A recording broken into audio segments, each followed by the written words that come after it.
Yo, press record.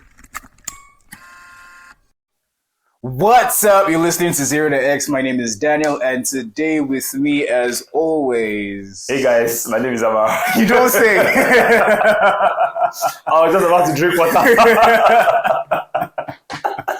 Hey guys, my name is Amara. You don't say, my guy. How y'all doing? Let's just have artificial drink water.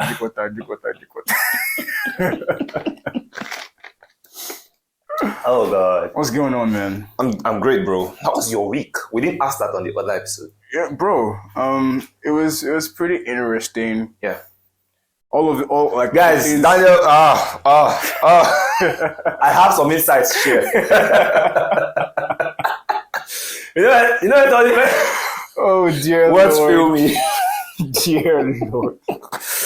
You know when he's fighting for his life? He said this thing must happen.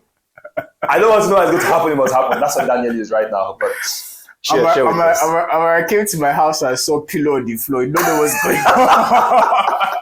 on. You know when somebody chooses Oh my god. discomfort, you say no. I can't. We have gone past being comfortable. That's what Daniel is.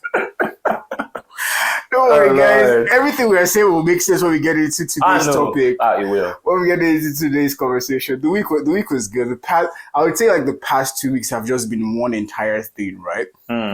Because adjusting to some of the new things that I'm working on that thankfully are picking up pace. But bro, they're kicking my ass, man. Yeah, I can imagine. But like thank God for strength and grace, Yeah. staying on top of it and being committed to what it is I'm trying to build, believing it with all my heart, having an incredible partner, shout out Abayomi, and just building this, bro. Like I couldn't ask for anything less. And bro, this is just the beginning. I'm like, I can imagine. what of when it starts to get into like, bro, this is literally the zero of that. Like, what starts to happen when we start doing things, being creative around executing on some of the thoughts and ideas that we have? Like, what does that turn into? Yeah. It's exciting to see, and we'll see. It is. I mean, I'm not even in the picture, but just looking from the outside in. Yes, from the outside, I can see. Bro, like, guy, I think in a lot of ways I have this podcast to thank for how consistent I've been, how much I've pushed myself. Because guys, bro, I need you to realize that the conversations Amar and I share on here are the things we typically talk about every other week or every week when we get to see, right? Yeah. So the same way Amara will be like, oh my guy, I've learned to show up and not drop the ball, man. That has been the foremost lesson in my head like the past 6 weeks, man. Like, don't drop the bloody ball. Bro. Don't drop the ball. So like having that, and then like I think our biggest advice, we should probably make a shirt or a screensaver that just says show up. Because that has been our biggest thing. Guys, no, like full disclaimer, we record like 2-3 episodes per week, every weekend. Yeah. Last week, I had to sandwich, and shout out to Amara for this as well. I had a meeting on one end of the city, had to come to Ikeja to shoot with Amara, then go to the other end of the city, Lekki. And typically, like I said, we do 2-3 episodes a week. We could only do one that day. Guys, the next day, Sunday, I had to go meet Amara around 5 or 6 a.m. You had to shoot the second episode. Bro, tell me what is not showing up. Tell me what is not showing up. Guys, if I show you that these things, oh my God. Bro, it wasn't comfortable waking up at the time I woke up. Because remember, I started from Igondo, Alimosho area, came to Ikeja, then went to Lekki. I didn't finish Lekki on time. Now, come back to my place at Yaba. Still do work. Not get any or a lot. And guys, I see you. I'm the big. You know, we've said it. Take your health seriously. Yeah. There's a reason why we're starting with this preamble, so that you know exactly what's going on. Yeah. Then not sleep and know that you have to be up 4:35, so you can go and meet Amara by 6. And you guys can shoot a 30-minute episode and then go and do church. Yeah. Yeah, so guys, that was the entirety. That was the week actually. That was one day in the week, my guy. That was less than 24 hours in the week. But it's a good pointer. It shows a picture of what showing up every day has been like without fail, right? And if you fail one day, like there is a guy I respect. His name is Lethal Shooter. he can shoot the lights out, bro. I think I know. Chinedu follows him. Yeah, he will tell you something. Don't miss twice. Yeah. Like you can, like, bro, he's like spot on. You know when you shoot the basketball and all you hear is net. It doesn't hit the ring like dugum. No, all you hear is net. He's that good. Yeah, he does these really crazy challenges. If he misses once, he will shout it, don't miss twice. You can mess up once, but once you figure it out, pick yourself up. Oh yeah, what if you mess up 2 days in a row? Pick yourself up on the third day. The important thing is you are picking yourself up. Don't drop that ball. Don't drop the ball. Don't lose your dribble, my basketball guys. Don't lose your dribble. Do you understand? Does that make sense? Yeah. So guys, we are talking about, picking off everything that we've said so far, we're talking about how to navigate seasons in your life. Right. And honestly, this conversation or the thought about this kind of started from last year being last quarter. I know we haven't used that nomenclature in a while. So I'm trying to avoid confusing our listeners. Exactly. It started from, I remember how Amara and I started the last quarter where there were these goals we set, like the mindset that we were in. This was about like episode 21, post 25-ish. Like the mindsets we were in of, we are getting this. It almost seemed as if we were saying the same thing for almost 3-4 episodes straight, because it was all a mindset thing and getting our minds right for the work that we were about to do. And thankfully, everything has been a build up to where we are now. Do you understand? And following that build up, it's just like where I am now, the things I'm having to do with my life, I was able to find language for this, conceptualize what this has been when I was with one of my big brothers 2-3 weeks ago. Shout out Bukomi, fantastic. Was one of the first listeners of Zero to X, sent me one of the very first testimonials. Shout out Bukomi, like you're a proper day zero, man. Yeah. And we had a conversation that day, right? And he was even the one I got it from. He has a really nice apartment. So I went there to go see him. I was like, big, were you there? So I was like, yeah, sure, pull through. I went to the island to go do some work. When I was on my way back, I drove by because he lives like 15, 20 minutes away from me if you're driving. So got there. We chatted. We're working. He was doing his stuff. I was doing my stuff. Then like after like 4 or 5 p.m., we could talk some more, but still be available for calls or whatever. And then like the conversation we just had, I think I posted on my WhatsApp story, my 2 main takeaways from that conversation.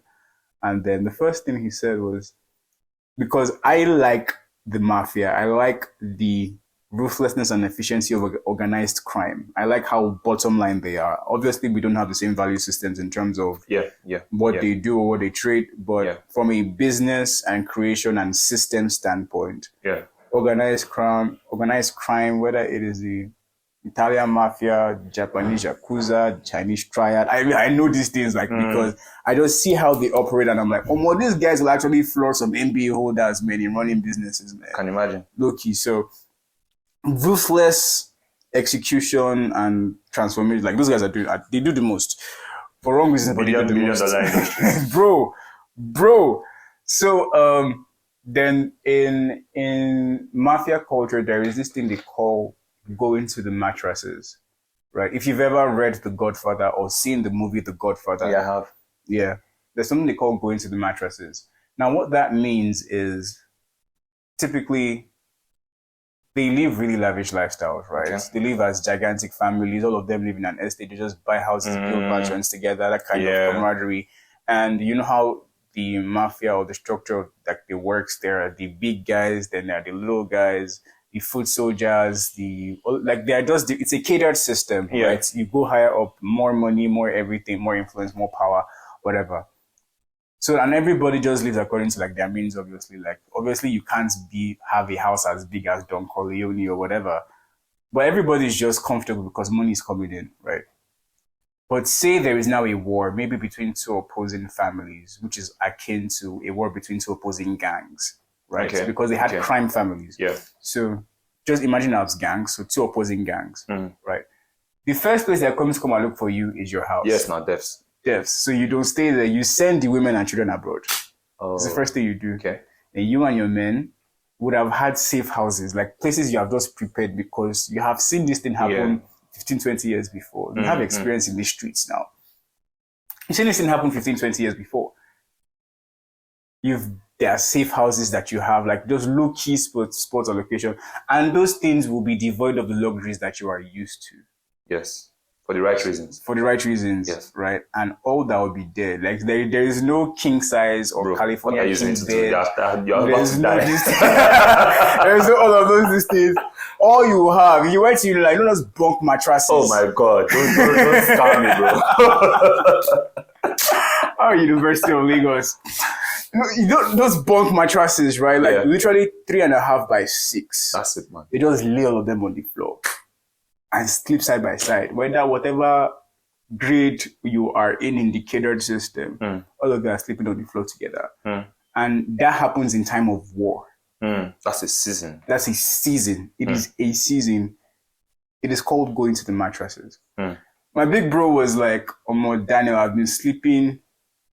He said he has like this really lovely L-seat couch in his L-shaped couch in his thing. So he says, bro, that there are some goals he set for himself, right? Like to sleep in his room, he cannot. He said he just sleeps on the couch, brings cover clothes, covers himself, sleeps on the couch, just puts his Mac by his side. So as soon as he's sleeping, the Mac is there. As soon as he's waking up, he's picking up his Mac immediately. Like he's just incredibly hyper productive and just in that mental space where this shit has to work, man. Like this thing must happen. Because like the goals are rather ambitious. And I realized that I'm in actually a similar space in my life because I set really ambitious because Amara knows a bit of the details. Amara came to my house and I wasn't you came to my house or it was a video call and I showed you. It was both. It was both. I was like, I saw my board. I wrote it there on the bishop board. I was seeing every day. We're not messing things up. Oh my god. Oh god. And I was like, bro, man. So we're talking about navigating seasons of your life, right? And we are gigantic proponents of do things that will ensure sustainability, right? That will ensure you live long. So Amara and I are big on health. Sleep your 6 to 8 hours. Whatever you like works for your body. Do it. Eat healthy. Do all of those things. Right. But then there are some times there are those seasons of your life that you just know, this is clutch, this is do or die. The second conversation my big brother and I had, we're talking about work ethic and whatnot, and he knows like I work hard, he works hard, and he was like, Daniel, do we really work hard? I was like, what do you mean, bro? And he was like, can you also work a crackhead? Do you know what a crackhead is? Those people that are like super addicted to crack or cocaine. They've spent all their money on it, but they can't literally go a day without a hit of that drug. They can't go a day. They will do whatever it takes, whatever it is to get their hits. The most degrading things, they don't care. Just for the dopamine that comes from, I've taken this drug. A crackhead will do anything. And they are very boisterous. If you've seen a crackhead, maybe in movies or something, like, Daniel, can you outwork a crackhead? Bro, all the hard work I thought I was doing just felt like, bleh. Bro. It just felt like, Well, so it's something we all need to think about. See, bro, I'm not making this up. When he asked me that question, I was quiet for like 10 seconds. I wasn't making it up because I was deeply thinking about it. You're comfortable. A crackhead has nowhere to sleep. All they live for is that hit of drugs. Just take that drug, feel that good, look for how they're going to get the money again the next day. That's all they live for. Except they go into rehab, and that rehab is good. They're committed and blah, blah, blah, blah, blah. Like multiple months or years in healing. But a typical crackhead that is a proper crackhead is like, can you outwork a crackhead? When you ask me that question, I calm down for like 10 seconds. You know that there's a tendency for you to feel like, I work hard. I normally don't feel that way. I normally don't feel that way. I normally don't feel that way, but whatever possible tendency there would have been in my body to think that a worker died. It was not existent before, but hearing that question, I was like, he died. What it means is that, are you willing to do whatever it takes? Whatever. How many times have we used that phrase on this podcast? See, my basketball guys, you need to be like Prime Westbrook. They give you the ball, all you see is the rim at the other side. You don't see anybody that is in your... Westbrook is 6'3". You'll be dunking on 7-something, on 6'11", on 6... He doesn't see. He know they see road. All he sees is up, he doesn't see streets. You don't see the obstacles. I remember the story I told you of my brother. Yeah. When I told him how to finish over big people. I said, there is a cargo train coming against you on the collision course. You, with your 5'7", 130 pounds soaking wet weight, if you guys are going to jam, it's the cargo train that has to go back. Can you do it? Guys, think about it. Can you outwork a crackhead? I think one of the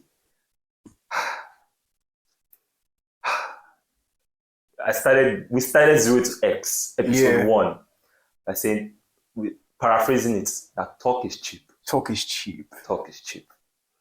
And it's part of the reasons why when you think about statements like whatever it takes, and then you look at your day-to-day, if they don't reconcile, bro, do you know what it means? It's just like, whatever it says, but you're your mattress, whatever it takes. No.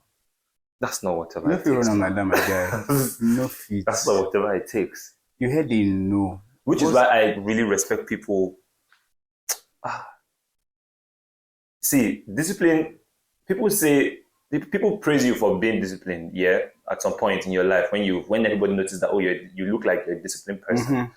You get, but for me, it's less about discipline and more about just choosing to be a kind of person. So they might attribute it to it being disciplined, but for me, it's kind of like, this is the quality of person you want to be. This is it. It's a quality of person. Yeah. It's a quality of person. 100%. And it's that quality of person that will be able to navigate this quote and unquote season. Guys, let me put this in perspective for you, right? And I'll probably share what I'm doing in my life right now. I think that there are 3 seasons in general. Okay. There's war. Okay. There is business as usual. There's peace. Fair. Business as usual is what you do on your day-to-day. Your typical showing up, what Amara and I drag you to do every time. Show up, do this. Show up, do this. You're at a point in time in your life when you smartly, clearly decided that these are the goals I want to achieve and this is what it's going to take for me to get there. Yes. What it takes for me to get there. You do them every day. That's your straight up. That's business as usual. Peace is when you can afford to take a downtime. If you hit a milestone, maybe you want to go on vacation, right? You just want to rest, want to chill. I have my drawbacks about that, which I'll explain then, but it's a necessary part of life. It is. And there's war. Yeah. Wait, bro, and I am in war. Amara came to my house. She saw. I told you. I said you saw mattress. It's not even. There's no mattress. They go to the mattress. I go to the floor. There's a bed in my room over like I went to the floor, just to the mattress, my guy. I just put up my clothes. I was like, bro. I just wake up. My iPad is next to me, or a note and a pen is next to me to write, to think, because I'm looking at the goal I want to hit, and I'm like, how? The first 2-3 things, 1, 2 are working, 3, 4, 5 are not working. I have to make sure it works. What the bloody hell am I going to do? I don't want to hear I did not hit the goal. It's not an option. I don't want to hear it. Are you that desperate? Yeah. Have you been putting off this goal for so long? And because you are comfortable, you're convenient, you have that job, you have that money that's coming. There's a feel safe. There's a buffer. There's something. There's something that just keeps you comfortable. Bro, this is a very important conversation. And you don't even realize it. Bro. Your back is not against the wall. Even when your back was, you remove your back from the wall. Do you understand? Oh, God. Have you ever looked at this situation and said, we die here or we live here because normal positive confection? Yes. But you get the point. Yeah. Like you look and like, nah. You end this month. Yeah. You end this year. Have you ever looked at the situation like, nah, you end. Nah. You end. Exactly. And it consumes you. You become so obsessed with it. And it's like, the situation will be afraid of you in the first place. Daniel, I like this conversation. Can I share a few thoughts? Absolutely. One of the earlier episodes we had, I think that was the 1 hour one, where we talked about, plotting. The plotting one. Oh, that episode on plotting was... And then I think an episode after that one, can't remember, but one of those episodes after that one, not too long after episode 30, we talked about, or 29, I think plotting was 29. We talked about the importance of assessing what you have. Yeah. And I'm thinking about all you're saying. I'm thinking about these things where you look at these situations in your life and you're just like, I've had enough of this, man. Bro. Like, let's say you set this goal 1 time, 2 times, 3. For example, this is a classic example. This is a simple one. You wanted to learn a language. Yeah. It seems, I mean, it is, so we won't say that it is such an important goal that it is consequential to the overall experience of your life. 100%. Yeah, it's still a goal, It is something that affects your identity in some way. Yeah. And I mean that by saying you not being the kind of person that hits that goal is in a way affecting your identity. 100%. So you look at this going, and after you're just in this season now where you're like, I'm not having this anymore. You're not having this anymore. We can't keep doing this. Like I'm bloody tired of this. I'm tired. Imagine, okay, say you set a goal to hit a certain financial target. Yeah. And the beauty about that assessment, if you listen to those episodes, is by the time you're done with that assessment in some way, you know what you have. 100%. I think it's something I shared on those episodes that I've been privy to do, number of times. And so when scriptures say God has given us all that pertains to life and godliness, we must understand that all means nothing was left out. 100%. You see, my problem with human beings is you will see all and you still be doubting maybe I don't have something. Do you understand? No, all means everything was there. I hear you, man. And the problem with that statement, or not the problem, but the reality of that statement is you have to be able to reconcile the fact that he said all with your current situation. So if he said he has given me all that pertains to life and godliness, that means the stuff that I don't know about that I 100%. have. Like what's that is very, very, very important. Someone I listened to long ago. But I can remember those words. It says something that you don't know right now is responsible for your current limitation. 100%. I was like, just those 2 thoughts now just bounced off in my head, right? And I think about my life. All that pertains to life and godliness. If you do a proper assessment, you have it. And you look at those goals that you set, you can figure out how to make it work based on the current situation. But that, after you figure that out, you might realize that I need to go into a season of war. That's it. This thing has to break. That is it. Like this thing has something has to give. And it's where so Daniel is in this season right now. But listening to Daniel talk, guys, has helped me see that the difference between where Daniel is and where I am is I have not accepted that it's war yet. So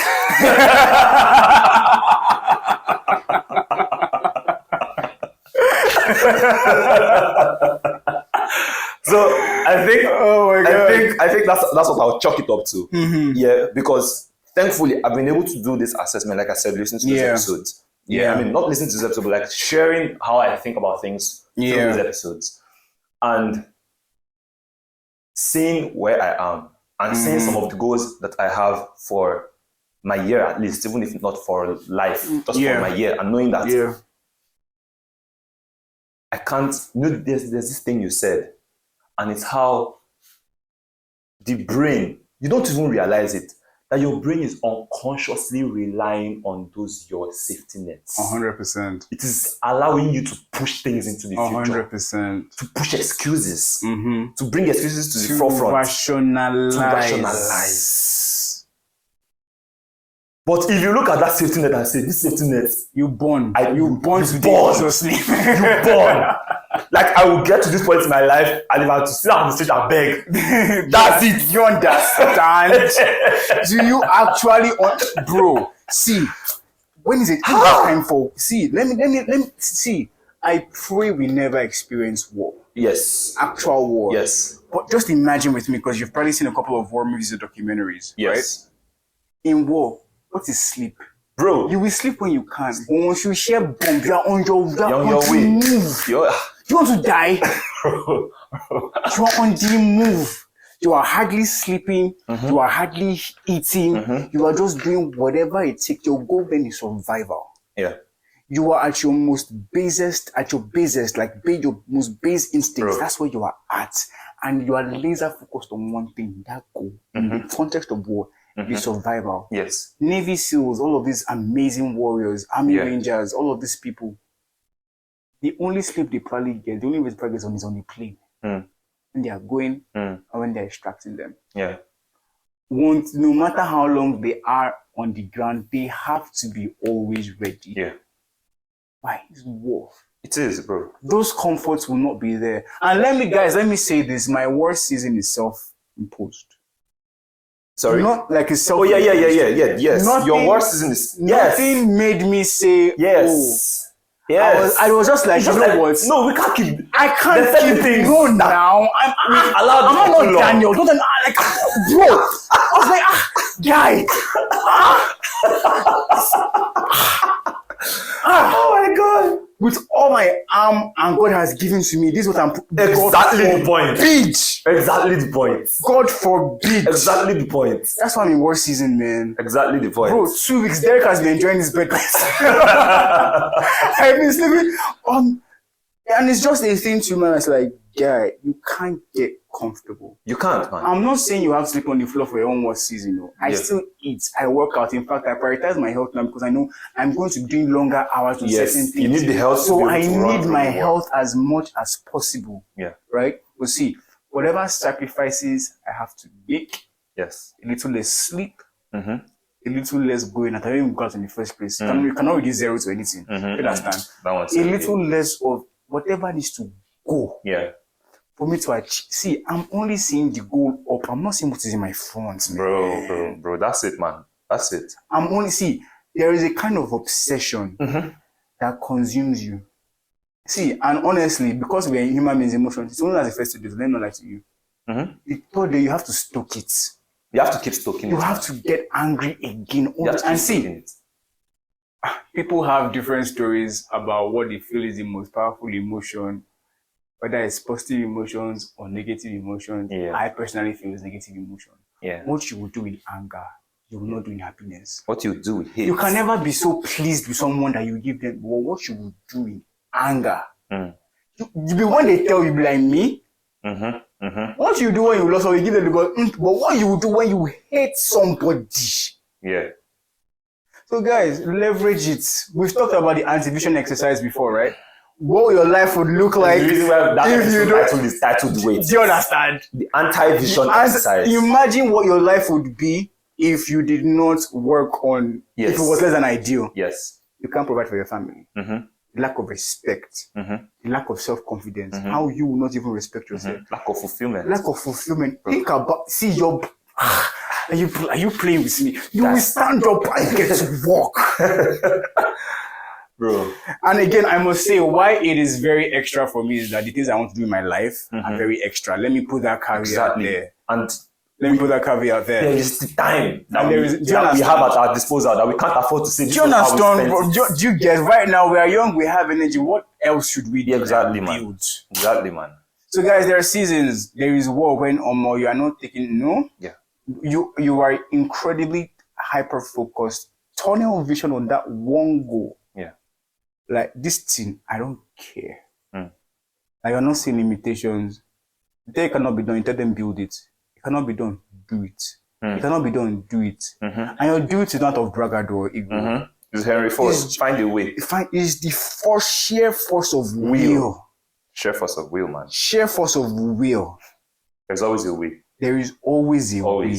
It's for you to find, like what Amara said, that Apostle Selman said, something you don't know is responsible for that limitation that you think exists. Yes. There are times of war. Yeah. It's business as usual. You just show up. There's time of peace. You can go on vacation. And see me. Let me now take my beef with that thing. I realized that the last time I tried to do it, I tried to call it a break. I came back. Break has ended now. No, wait. I came back and I wasn't able to work at the same rates that I used to before. So that's my own beef. So I have to learn how to wind down and build back up. It's a thing I need to learn, right? But oh my guys, I won't lie, for the foreseeable future, man, I see wartime again because of the things I want to build. Yes. Nobody sent me a message. God sent me and I sent myself. Love I understand. Love that. Nobody sent me a message. So, like, so you understand that this is where Daniel is giving you advice to. You want to carry the cross, that's fine. You want to leave the cross on the floor, that's fine. See, you don't need to enter war. You can have a pretty decent, even like maybe said, almost amazing kickers like business as usual. Just show up. You'll be better than 90% of human beings. You still will. Extraordinary results are ordinary results. Done daily. That's it. There's nothing special. Yes. But when you want to force a bloody miracle, that's it, man. When you want to make a miracle happen, you will go to war. You pick up your sword and go to war. So, guys, we hope this resonated with you. I wish that's a very, very, very good point. Because for him to be doing this man like this, because I've been talking to him about this for like 2-3 weeks now. It does hit now on the episode. Nice one. Oh my God. So guys, our wildest dreams will come through. That one is sure for me, sure for all of us. Definitely. So far you're putting in the work, like your wildest dreams will come through, guys. Definitely. All these dreams will come through. Thank you for making this a part of your day. Absolutely, guys. We hope that you found this as valuable as we did. Yeah. See, it is. Yeah. Guy, just hearing me talk about it again, like it's bro, fire, that's the thing. You need to stoke it every day. See, you are tending that fire. Day. You are tending the, and you have to stay that way. The moment, otherwise, the moment you start getting cool and complacent, you'll be like, it's not so. No. I get it. Not at all. All right, guys. My fire is lit now. Do you understand? So, guys, we'll see you in the next one. We'll see you in the next one. Let's go. Burn one or two. Cheers. All right, guys. Take it easy.